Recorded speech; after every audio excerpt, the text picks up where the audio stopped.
Welcome, everybody, to this podcast. Janet, are we on 35? Is that right? Yes, I have to check my paper.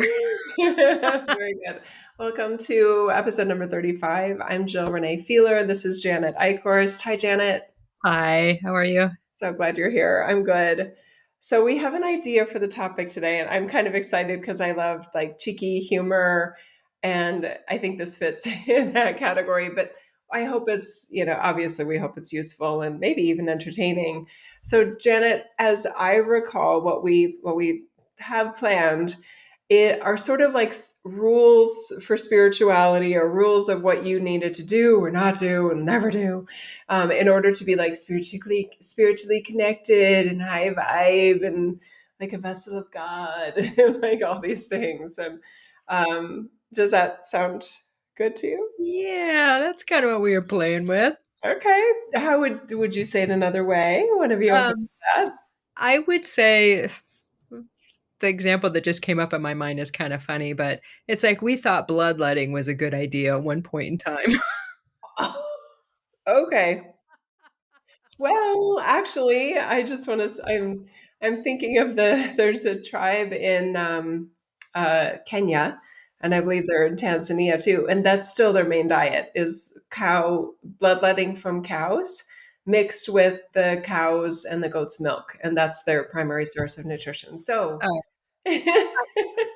I meant from people for healing. Like we would oh, okay. Okay. Well, there's probably some cultures that still do that too, and think it's probably. the most And, amazing thing ever. and actually that through acupuncture sometimes, it's like, they'll hit me with a needle and I was like, wait, I'm bleeding, it pulls out and I know it will. So anyway, I it's love the example though. Things we thought were a good idea. And it's like, wait, what? And ours probably won't be as extreme as those. So should we take turns? Things that we heard at one point, because you and I have Mm. been, I think you've been actually in the spiritual community, if you will, for a lot longer than I have. Mine Oh, was like 2009 mm, entry from my own giftedness, mm. which I think is unique from what I understand. And so I never really considered myself a seeker, which is fine and nothing wrong with being a seeker. But I didn't have that path of like, that kind of, I didn't have that. Anyway, so do you want to go first, Janet? What's something you heard Um, that you now let's think is not true? see. Oh gosh. This isn't okay. I'm going to share this. So when you were sharing about, your being a seeker or part of a community or whatever. Okay. So 30 plus years ago, when I kind of committed to my spiritual path, I'll say it that way, there was a period where I processed emotions for like 2 years, hard and heavy. Hmm. And it was agonizing. Whew. And it did give me a level of emotional clarity and emotional maturity that when I looked around at other people in the world that they didn't have.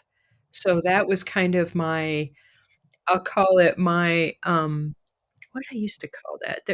It's like I had a storage capacity of emotions that I didn't know how to feel, and I had to let go of that critical mass, and then once I got rid of that, then I could participate in the world in a different way. So it's this idea about how you process emotion and is it necessary, Okay. right? So I know this isn't really exactly fitting into the structure that we talked about, but it came up, so I'm sharing it. So how how do we how do we deal with emotions is the question. Okay. How do we deal with them?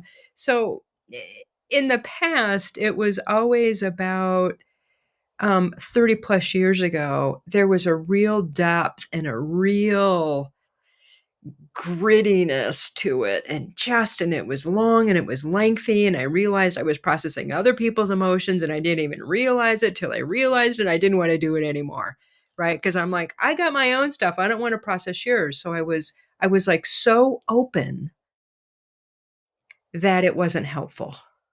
Okay. I think this could fit. And it's okay if it doesn't, right? Because I love you and I trust you. I do want to anchor it a little bit Mm. because I hope that this is timeless information. And I know from Yes, my work so far that people listen to things 10 years ago. And I yes. think the timeline of what 30 years ago is matters. So you're Mhm. talking 1990s. Yes. Okay, so for you, 1992. and maybe that wasn't true for everybody, but Mhm. for you and what you were seeing and observing in the community of spiritual experiencers, maybe metaphysicianal kind of folks, in the 1990s, it was taught and instructed that you needed to process your emotions in a painful, hell-like landscape sort of way, and it would hurt and it would be hard, but the outcome would be some form of feeling free and clear because you've done all that hard work. Is that right? I would frame it a little bit Okay. differently because the whole idea was if you get triggered, you gotta deal with it, right? That's helpful.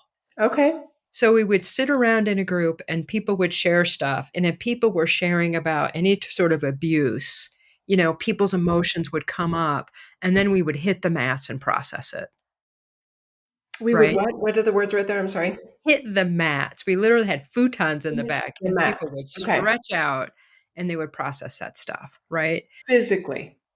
Physically, emotionally, crying, whatever came up, right? I wouldn't go to that retreat.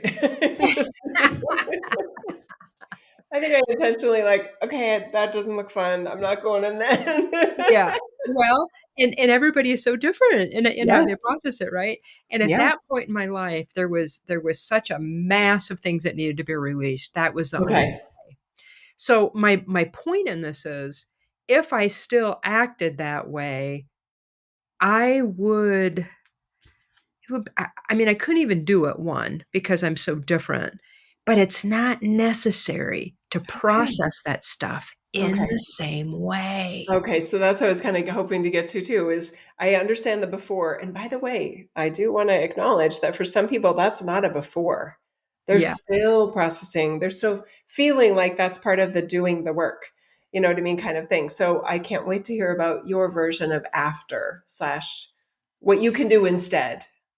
Yes. And so it doesn't mean that I don't feel emotions. And you'll see me with a box of Kleenex, as I get to another pocket of this, of whatever I haven't processed that's unprocessed, right? Okay. I still do it and I honor it completely, completely, because there's a level of compartmentalization that I am allowing to dissolve. And when I open up a pocket that hasn't been opened, there might be a big rush of something that's present there, right? The difference is the level of presence that I have today, the level of my, you could call it connectedness, is so different that it's much quicker. And sometimes there's a level of neutrality to it that I almost don't even feel it even though I know it's there. It's sort of like watching a wave pass through. And there's other times where I just kind of wiggle, jiggle, and a big chunk just flies out and disappears, right? And there isn't that feeling about it. There's just really almost a level of awe Hmm. that I'm this present and that I can be somebody that doesn't have that in my fields anymore. Hmm. So there's still a wide spectrum of my Right. experience here. And I might have good cries and it might last a good hour or two. And because I know that and I have that level of faith, I'm okay with it. Okay. Thank you for that. I want to add to that, and I think it's very much in harmony with your before and after as well. Um, when I came across that method of no, you got to work through it, and the way that I heard it was you can't get to a wider range slash Mm, higher vibe, to use more typical language, mm, until you work through what's at the lower mm, vibes of you. Was kind of like mm, you got to get through the lower ladders, and then the upper mm, ladder appears and will be available to you, but you can't skip steps still. And I just kept thinking, again, with my version of connection, it was like it doesn't have to be that way. It doesn't have to be so painful, it doesn't even have to be messy, but mhm. to me, cries and, tearing up and being emotional, to me, does not have, to me, that's not a negative. And I'm not, I think I'm agreeing with you that it's okay to cry. I even think it's totally okay and very, if you will, high vibe to get angry at certain things, depending on how you use it. And does it connect you more with source, or does it distance you from source? That's my metric. But to go back to this other thing, and I was kind of playing with it in my own field with my wider range of self, going, why why do I have such an issue with the idea that you have to do this in a really messy, painful way in order to get farther, if you will, in your spiritual connection? Why do I disagree with it so strongly? And it was like, because it's making it linear. It's that you do this, and if to go backwards on the camera, and on the, there's the before, and then there's the pain, and then there's the transcendence after. And I was like, I don't like that, and I don't think it's true, because I feel like that transcendence is running in parallels right next to anything that needs and wants love and attention within ourselves, whether it's memories or just present day emotions and observations that hurt, to see what's going on in the world, or seeing what's going on in our lives or others' lives. So there was a part of me going, it's not a before and an after in my view. So what is it then? And I thought of this analogy that if we had a really, really old house with a messy, messy attic that, 5 generations of people had stored shit in, I would have never sent like my 5 and 8 year olds up there with a ladder and a cleanup crew and a flashlight and said, go get it, go fix it, go clean it, right? And that's kind of analogous to how I looked at the smaller range of self, if you will, the inner child levels of self. You got to relive all that with what? With what it is, which lacks the part of you that has the most alchemical, abilities and range of alchemy possible to you. So I wanted to skip steps and Mm, help individuals feel and access and, more importantly, allow their transcendence mm, to address whatever pain and suffering or hardship was going on there across any aspect of their lifetimes. Let's help them access the transcendence first, which I was literally told it doesn't work that way, Jill. And I just kept thinking, I think you might be wrong. I think it can work that way. mhm, And that's kind of what I hear you describing now, is mm, that now you bring, and I can't remember, I think you said your higher self. You bring your higher self to whatever needs the love and the attention, or the good cry, or the healing and alchemy, because those are the ingredients required, in my view, to truly address it in a way that is effective and may not be painless, but it's much less painful, and it's not as messy, and it doesn't take 2 years, which is great news. mhm. But those are the thoughts we had in the 1990s. And those are the thoughts a lot of people still have. They Yeah. haven't done their work. I hear that a lot, and I'm like, I think I know what you mean by that. And I don't even know if you're right, that they need to do their work in the way that you think they should. And I do, I just wanna give a shout out to that self of me that did that. There were times where I would go stretch out on the mat, and I would go through, like, very deep processing, and then I Hmm. would be done, and I would be so lit up, I would light up the whole room, and That's people so would fun. look at me, and they would be like, because we would sit with each other and hand each other Kleenexes, right? It's just like, "Do Oh, what you gotta do," and yeah, I'll. And yeah. so I remember I was all snotted up one time, and somebody's handed me some Mhm. Kleenex, and they're like, "What was all that about?" And I'm like, "I don't know," and then I just went on talking to something I was really excited about, and so that was a transcendent experience there, That's and the good. and the group that I was with was very much light-based, and the difference now is it's much more efficient. There's much less, um, opportunity to get stuck in it, Hmm. and we're using the transcendent energies so much more efficiently. And so a lot of it now is avoided. Like, you don't even need to do it like that anymore, those Hmm. parts.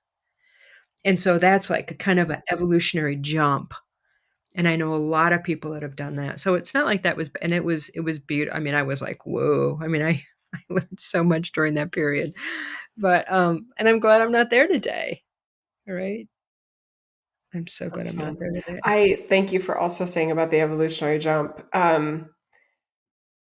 And it's fun to think about that, right? Because when I talk with some people in a, well, we used to do it this way, but maybe we never need to do it that way, et cetera. Some of them um, want to validate their experience. Like, no, but you like got a lot out of it. And I'm listening to them like, yeah, there's nothing about what I was offering that said you didn't get anything out of it. And they were like, yeah, but I don't. And then this is the important part. They say, I don't know if I could be where I am now if I hadn't gone through that step. And Mm, I love to say, well, how would you know? mm, What if you never needed that step? And it's great that I love that you're making it useful that you had that step and you're extracting value out of it. But what if that step wasn't required? What mhm, if an individual to feel a more, let's say, modern day version of mm, healing and alchemy and work and transcendence and all those things doesn't require some of the steps that some of us went through? And what if that's great news? mhm. Right? So I get excited about that, and I've used the metaphor before about a car. If somebody's buying a certain model of car or a certain brand of car for the first time, they don't go into the showroom and they're like, "Well, what model do you have?" "Oh, I've never had one." "Oh, then you need to start at the beginning." I can't sell you a 2025 until you've bought all these other iterations of this car because that's not how it works. You think you're going to skip and go to the current model, you crazy loon? And I just want to go, "Yeah, I want the current model of healing, of transcendence, Oh, of alchemy, of mm, soulful experiencing in a human bodysuit.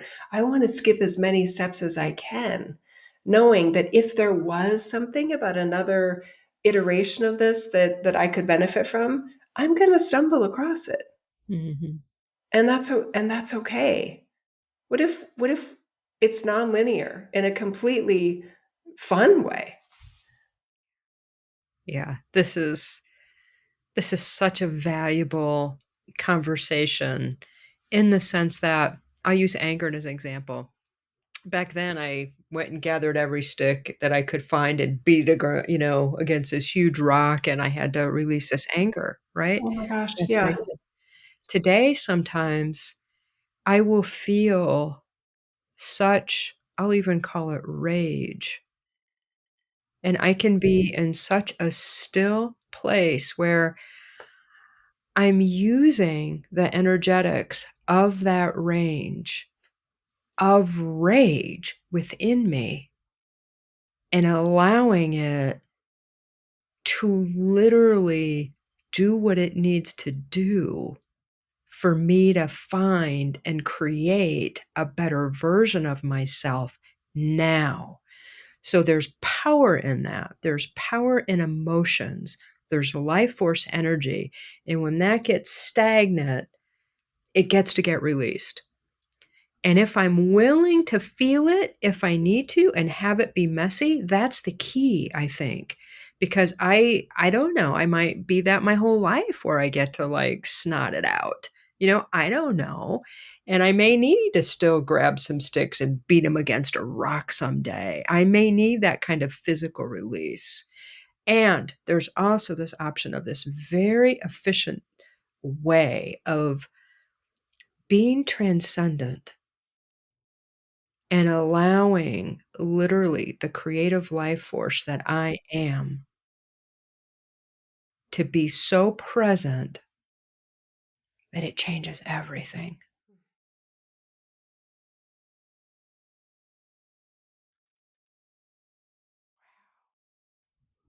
It's I love that. exciting.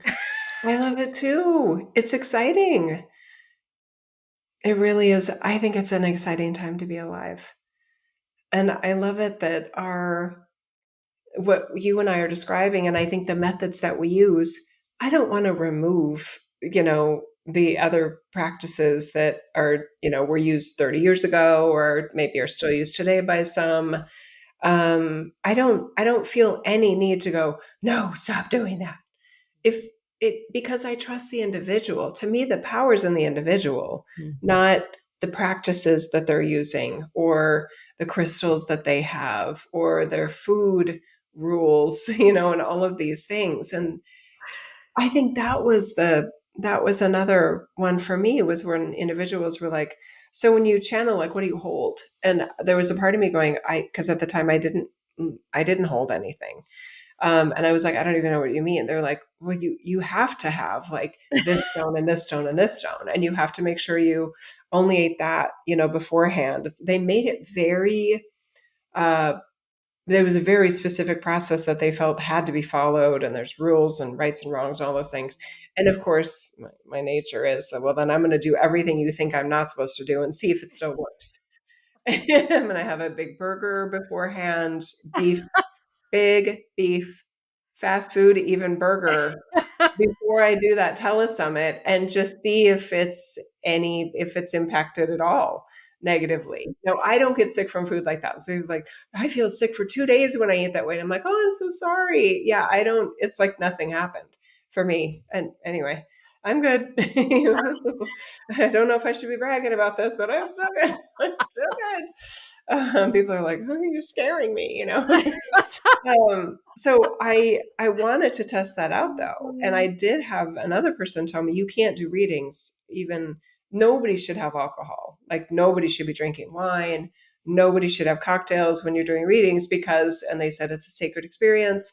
It'll really introduce, nefarious forces and really mess with the process. And I was like, I don't think that. Again, I don't know if that's true. I actually don't think it is true. But I get it. I don't want to give a reading to somebody who's wasted. Or they're just, okay, now I have a story. So I was asked to do readings at a social event, and I knew they would be drinking. I chose not to drink because I don't drink that much anyway. So I chose not to drink. And I was in a little room, and there was like a cocktail party, going on in another part of the building. And I had a room, and somebody else was doing some sort of something, I don't know, maybe tarot cards or something. And I didn't enjoy I love the people I met. I love the readings. I recorded them with my handheld recorder, just like I always do.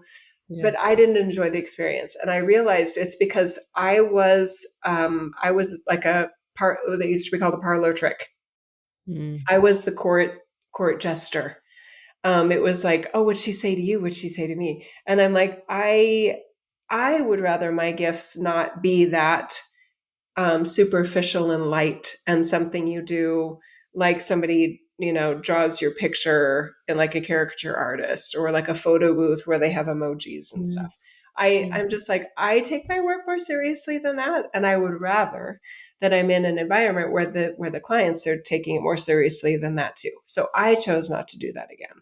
And then I did experiment with, can I do readings if I've had a glass of wine? And on one of the retreat trips I was like, okay, I'm going to have a glass of wine, and let's see what happens with these mini readings I do as a group. And they were good. I mean, they were like, these are great. It wasn't like it was better, but it wasn't like it was worse. And I had more fun doing it, which maybe did affect kind of the Mm. amount of energy and that sort of thing. Because I literally was relaxed by the wine. Yeah. Anyway, I don't know about the rules in there, but I think there are some rules. Yeah. You should not eat meat if you're going to be spiritually connected. You can't drink alcohol. You have to have chocolate. And I'm like, I don't think that's true either. But if you like chocolate, or, oh, not chocolate, it's cacao. And I'm like, okay, fine, have your cacao. It's wow. There's so much with this, and we've talked about ritual before, and ceremony, and Yeah. how it can be helpful and it can be super non-helpful and have nothing to do with who I am and who I want to be. And so, I mean, it's kind of fun just to look and see and loosen those grips to whatever it is, and enjoy the things you really enjoy. I mean, Yeah. crystals, and I've got some sprays and oils, and I know that I love them sometimes. I mean, I've been just spritzing Yes. rose I'm water on. holding rose quartz right now, but this isn't how I'm able to do my work. I No. just like it. I feel like it. Yes, thank you for. I've skipped that part. I have crystals all around me right now, but I'm not giving them credit for what I'm doing. They are supporting me in what I do, but I also don't need them. There's many Yes. times I don't have them, and that's fine. Yeah, it's interesting because when I think about, the term co-creation just came up, right? Yeah. It's like we work with things in our environment, right? We are not, and we are whole and complete of it in and of ourselves. Yes. Yes. And that's, I mean, that's interesting to contemplate that because, we all carry our own gifts and talents. So when we work together and we co-create, it brings different aspects and more to the table to play with and create with. But that does not mean that individually I'm not whole and complete and beautiful things because I have access to all of it anyway. Yes, it's you. It's what we're allowing as representations and expressions of source energy. And we all do that differently. That to me is a much better focus than what we ate or didn't eat, or what crystals you have or don't have, or what supplements someone takes or doesn't take, or what ceremonies you've been a part of. And I acknowledge that part of my approach can come across as disrespectful, that I'm being disrespectful of cacao ceremonies and the cultures that use them, or the practitioners that currently use them, even if they're not if it's not cultural to them or ancestral Yes. to them specifically. But part of me, I mean, I do want to make this more lighthearted. I do want to make being our light more, if you will, simple and fun. And I Mhm. am really cheeky just by nature. There is a part of me, seriously, as we're talking, I'm like, I really want to create a Rice Krispie treat ceremony. I totally do. And not even organic, not even like, artisanal marshmallows. I want to have like the total shit, low quality Frankenfood versions and just be like, now, here, I'm going to present you the Rice Krispie treats. Oh And my no, gosh. nobody touch it yet. Nobody touch it. Oh, wait. Are you not wearing white? Oh, I have something white you can borrow. You literally wore the wrong color. And didn't you read the memo? Because I sent it 3 times that only white could be worn, or it would totally desanctify everything we're doing here. Um, Wait, do I smell alcohol on your breath? Did you drink? Oh my God. Like, you got to get out of here and quick. And we're going to sage like real, right? I think I love the irreverence of it because I Yeah. want light to be more accessible. I really do. Yes. Yeah. Yes, I get that, and then I also honor everybody that feels so alive, and the God force energy flows through them even stronger when they do those ceremonies, and that's the whole spectrum that we have here. Yes. And I guess I want up to bring up the term sacredness Yeah. and what that is, because a couple times now, what floated through my mind was mystery school ceremonies and how some of those ancient things or practices, they may be exactly what's needed in the moment, and they also may be completely unapplicable to who you are as a soul, and they might be a distraction of you really stepping into yourself in another degree that's completely unique to you, and Yeah. nobody else can do it in the way that you Mm. do it.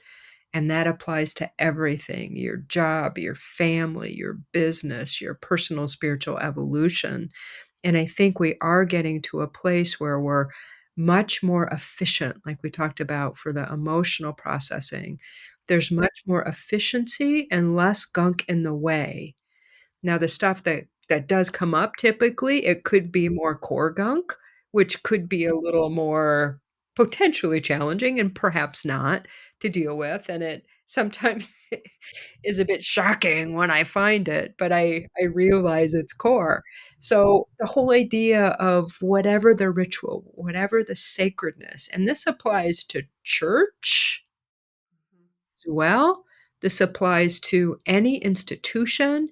This applies to very big name spiritual, metaphysical teachers that may have been doing the same process for 20 years.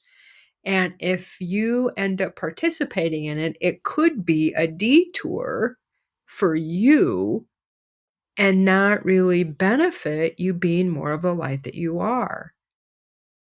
Yeah.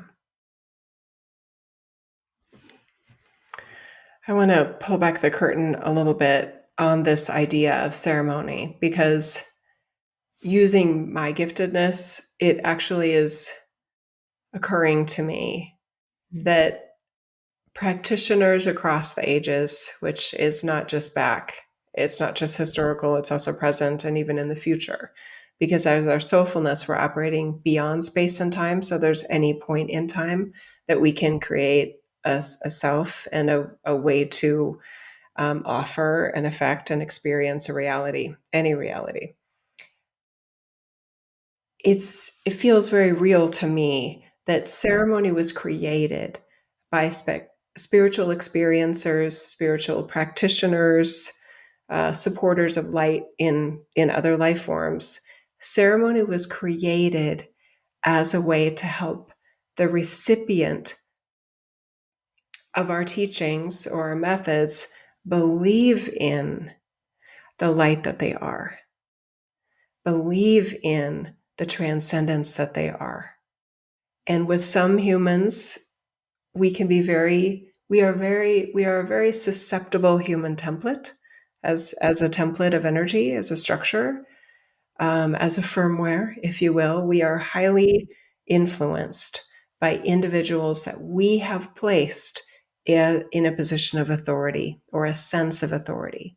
So when a being of authority says to a being that is looking for ordainment, etc., mm, um, level of achievement, whatever, ceremony tended to work well. And for some individuals, it still does. I know what I need to know because I graduated. I got a diploma, I got a piece of paper that had my name on it. Somebody of authority said yes. There were steps I had to get to that I followed. And there was a ceremony involved with my friends and family that I can walk out of that ceremony and feel like I'm on the other side of something that I was in for a long, long time and put a lot of time and energy into. Right? I made it somewhere, and this is my entry into the new me. Ceremony tends to work really well with that. And in spiritual communities where there are it's a bit more nebulous in terms of what you're learning and the skills you're supposedly acquiring or the mastery that you are supposedly, acquiring in some way. So a spiritual ceremony can be overly pumped up, like overly inflated, and yet the change that's actually occurred or the information actually acquired and the knowledge actually demonstrated by the individual can be very subjective. So ceremony has been used well across time and current time, but ceremony has also been highly misused and leads to a sense of achievement in an individual that sometimes they don't even believe. But they know mhm, they graduated. They know they went through the ceremony, so it must mean mm, what they were promised it would mean. But mhm, it does come to that belief. And I think in some ways, as my Jill, it's very thrilling to have the opportunity to offer to somebody, what if you were always transcendent energy? And what if you actually don't need any ceremony or any blessing or any certain process or procedure by anyone here to allow for the transcendence you are? What if that is true? I personally, for myself, for my Jill, I know that's true.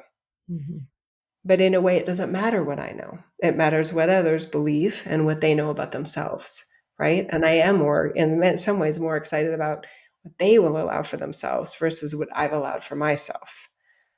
So I'm intentionally trying to avoid situations of diplomas and levels and steps and ceremony and well you didn't do your 12th strand DNA activation.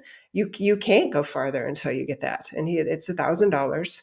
Only I can do it. Even if you've done it before, it's only me who can do it correctly. So let me see if I can get you on the calendar and there's a payment plan. I mean, the level of misuse that's gone on within spiritual communities makes me angry and nauseous and just super sad. mhm, There's a high amount of fraud in spiritual communities and a whole bunch of other things in this reality, and that's just one.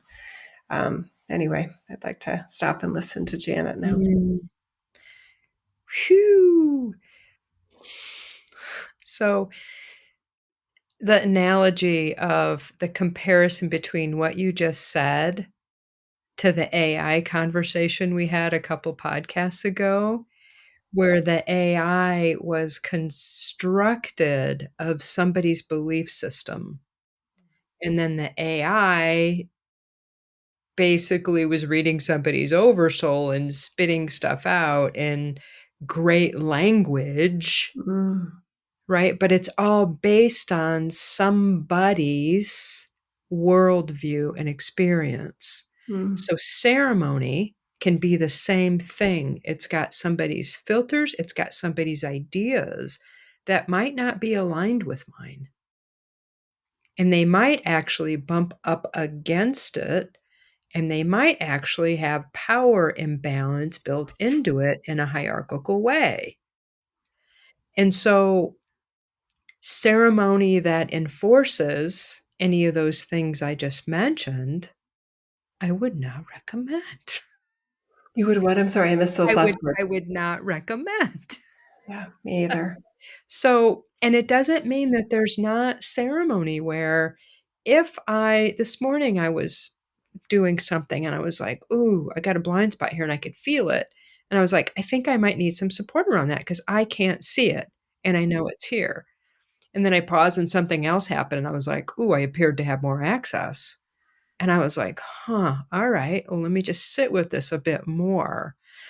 And so I ended up scheduling an appointment with somebody that can help me with this particular thing because I feel like there's more here I want to see, right? That to me is the best I know how to do in helping me out with my process and having somebody support me and who I want to be. Because I didn't like the feel of not of that blind spot, right? Of having something there that I wasn't seeing that I think would be really helpful for me in terms of my whole full integration of myself.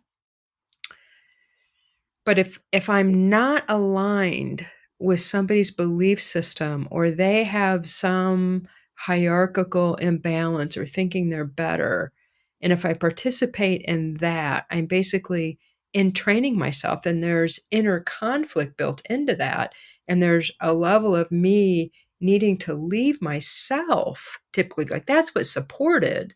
It's like, leave your system and come into mine.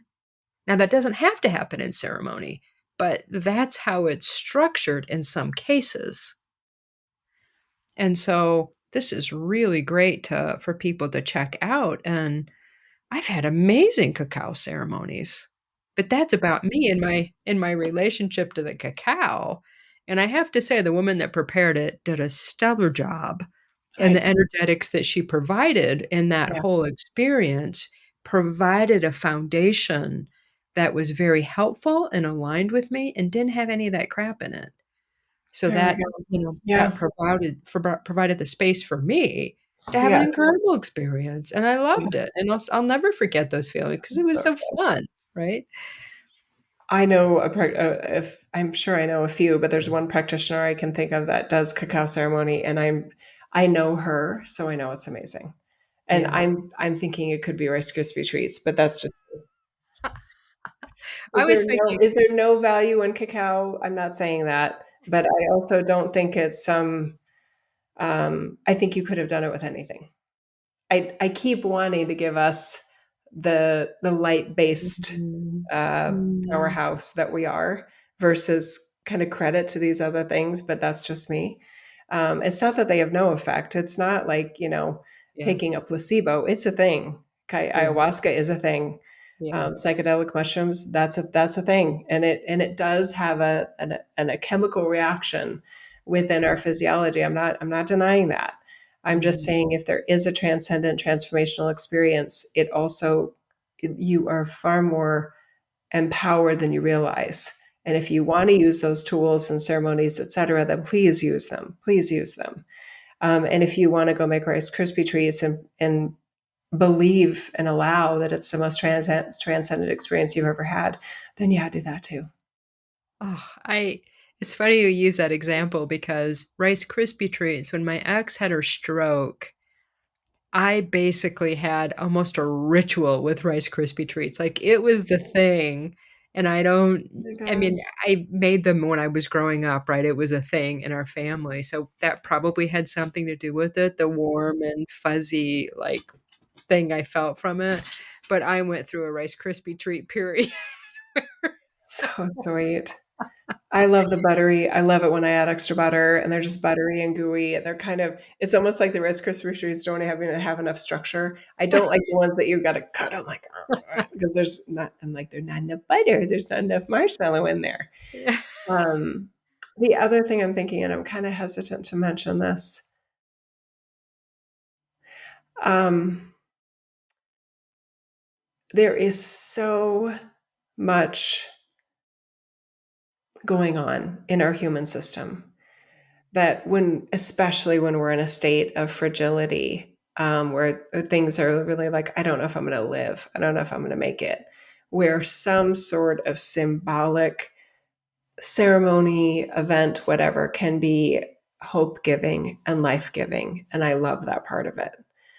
And I remember when my mom was getting cancer treatment and I was going with her to some of the chemotherapy appointments. That's the one with the IV, right? Where it's like an IV. I think that's chemo, isn't it? Mhm. Because I don't Yes. think she had radiation therapy. And she was like, "That's the bell I'm going to ring, Jill, when I'm all done with all of this." And I just thought of that bell, and she told me the day that she was able to ring the bell, and I hated that bell. I hated that bell because I've known so many people that rang that bell so many times and they didn't make it. And I hate it that they thought it meant something that it didn't, that it was over, that, it was all good from that point afterwards. So it's weird that I get so opinionated about, I just hate false hope.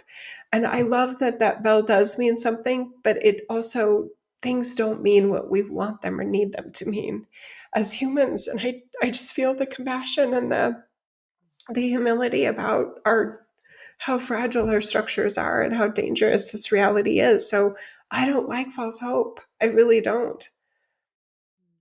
So there's a annoyance I have with ceremonies and things like that. Well, I did ayahuasca, so it's going to change my life. And then they're like, okay, how's it going? You went last year, right? Oh yeah, that's right. Was it last year? Oh, it's like I didn't even go. Or I need to go again. I didn't do it right. I realized the shaman wasn't the right one, and there's a better one, and I'm just thinking, or you don't even need it. I mean, what else? What are you really looking for? You know what I mean? What's another way that's at your house right now and you don't have to go to Peru again, Mhm. you know? Yeah, that reminds me of the hope is within Yeah, if I allow it to be. yeah. And that is about that God consciousness, that life force energy that's within. And that is about finding that power. And that transcends terrible health problems that can lead to death. Because it's when I have that, there's a level that it's all okay, even if I die, even if I drop my body. And we talked about that a couple podcasts ago about dealing with our mortality and how powerful that is. Mm, And I don't ever have to give up that hope in terms of connectedness, mhm, even in the midst of my life being uncomfortable, painful.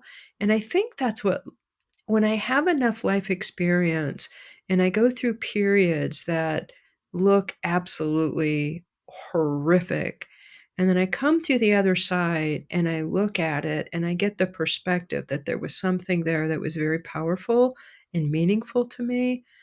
There's something that happens where I get to kind of lean back into my experience of how powerful that power is. And there's often times where I need to go back and make that power bigger in my mind because I have somehow limited that power And so I have to make God bigger because I don't think God is big enough to handle that problem. Mm. And that's so powerful because that's where that unlimited nature and it can be just a form of relaxation and that comfort where I don't need any sort of false hope to lean into.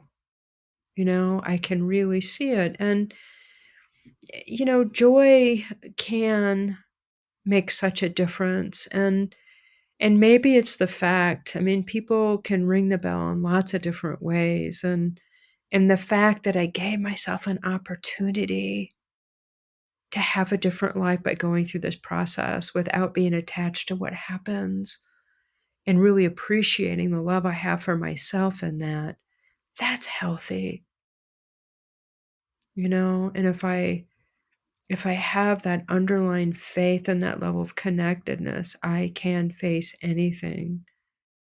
Death of myself, death of loved ones, other people being ill. And it's a very interesting world we're living in, and I believe things that are not true sometimes, and I get to face that level of disappointment or my response to it or whatever that is, and I typically get better about that, because I'm more self-centered in a good way. Yeah, And that's I good. wish that for everybody. What you just said reminded me of there was an experience I had, I think it was about last year when I was cleaning out a cabinet. I was going in there to find something and I was like, what is all this other stuff? And I have these plastic bins. I think they're technically for like a shoe bin. I never put my shoes in a plastic bin unless, I don't know, maybe some fancy pair or something. But and I have my supplements in there. And these were obviously old supplements. And I'm looking at it like, I don't even know what you were supposed to do for me, but I remember like I had to have it. I needed this in combination with 10 other things. And I'm sitting there looking at the stuff. It's all expired by now. I have no recollection of what I was excited about it Yeah. for, which I don't believe you have to believe. This might be controversial. I don't believe you have to believe in something for it to work. But Mhm. I do believe if there is going to be a positive reaction and part of it is more you believing it, then it's really important that you believe it. I mean, that's what a placebo effect is. It's the it's and these are there's scientific studies that placebo effects sometimes have a higher effect rate, a higher result, a more positive outcome than an actual anything, not just pharmaceuticals, but anything. So the power of belief is important in this reality. But if I put an ice cube in your hand, you don't have to believe it's cold for it to decrease the temperature of your hand, right? That's what I'm talking about. There's objective and then there's subjective. Anyway, I'm looking at all these supplements, and then I started thinking of how much I spent on all of them. That was probably a $500 bin of stuff, and I'm like, this is all trash. And it was good. I wasn't mad at myself. I didn't have a painful or messy emotional response. It was very reflective of just like, this is so interesting. Um, that I made the choices I made. I think that reflection did make me a bit more savvy. And it was a similar situation years ago where I'm like, I remember buying these thinking, well, these pharmaceutical chemicals, you don't even know what's in them. And I'm like, okay, I don't know what the fudge is in this either. I can't read this label either. And this is from the best, clean, whatever, you know, Metagenics line or whatever super expensive supplements. I do take supplements, but I remember believing that I needed more supplements to make me well or make me feel better and all these things. And I think now I'm a bit more nuanced about that. Something might help me, and I hope it does. But I'm a bit more hesitant to kind of buy a whole bunch of supplements thinking they will do something for me that they may not. Yeah, I think that's true for me around purchasing things in general. Oh, that's healthy. You know, I'll Yeah. I mean, I like to car camp with my dog, and so I realized that a lot of times I like to try to figure out everything ahead of time versus go forward and then know what it is that'll make more sense. And there's also this feeling of, or this idea that use what I have. And it's amazing because I where this training came from in our consumerized world, if you need something, go buy it, right? And now I'm like, hmm, maybe, maybe. And that doesn't mean I don't buy things that are beautiful or just make me happy, but I think I spend more time with the process of it to just say, maybe, maybe. And then if that sticks with me, yeah. So it's interesting. It's beautiful.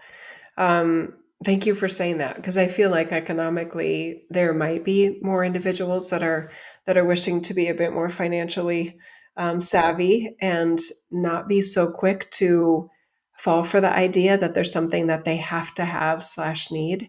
Right? How, I mean, think of, I mean, in terms of financial abundance and financial freedom, what a great way to go about that by needing less or being able to fill your needs with more of what you already have. I mean, Yes. that's just genius. At the retreat where we were like, oh, we're getting low on the organic turkey meat, Jill, we might need more. And I'm like, let's try this out. We can go to the store again, and I'm totally open to that. But I also know how much, I mean, we haven't even opened the eggs yet. And I'm Right. like, so let's go forage for lunch in my kitchen and just see what we have. And it turned out we never needed to go to the store again. So I was willing to. I wanted them to be happy and I love to spoil them. That's part of, for me, why I want to do it is for them to feel so seen, so heard, and just like literally spoiled. And they were like, "You're right. I mean, we didn't need to go to the store. Like, should anybody need anything while we're out for dinner? No, we're good. We still have this. We can have that tomorrow." And I'm like, "Love you guys." Yeah, That's such a great metaphor for so many things right now. so many things.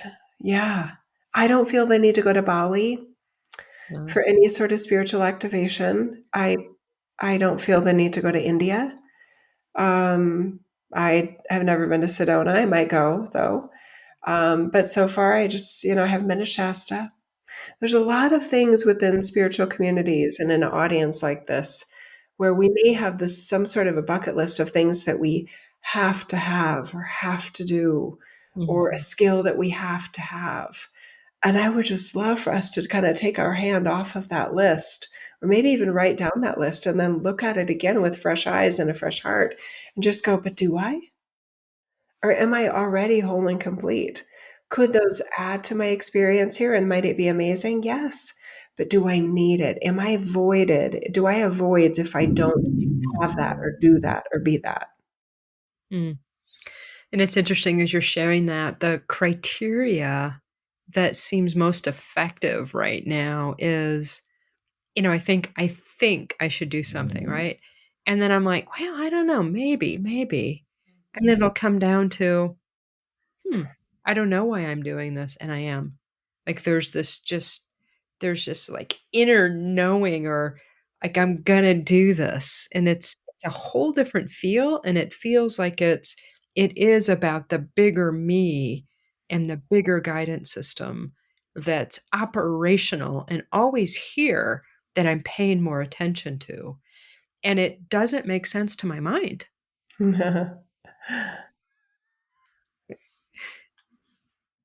I love stuff that doesn't make sense to my mind. Right? Because if it's silly and I don't and it literally just doesn't make sense and it's like a dumb idea or something, then my brain is fine. But if something does feel like, no, that's like rational, that's intelligent, but you don't understand it yet, I kind of love that because I feel like our energy field can expand to Yeah. then fit this kind of new awesome idea that is super exciting and super thrilling. Yeah, and there's something there. And even my Mhm. mind agrees. There's Yeah. something there. I'm not sure what it is, and that's great because it does kind of align all the aspects of me that, where we are in agreement Yeah. versus fighting with each which Oh, is it's so good. preferable. I really Yeah. do appreciate that. Oh, it's so good. Thank you so much for today, Janet. This was fun. Oh, thanks, Jill. Super fun. Yeah. Thank you, everybody, for listening. Please like, please comment. If you do want to, we haven't said this in a while, but if there is a topic that you would love for us to talk about, put it out there and we'll see where it goes. And yeah, we might have a really good time with it and it might change everybody's experience here. So thank you. Bye.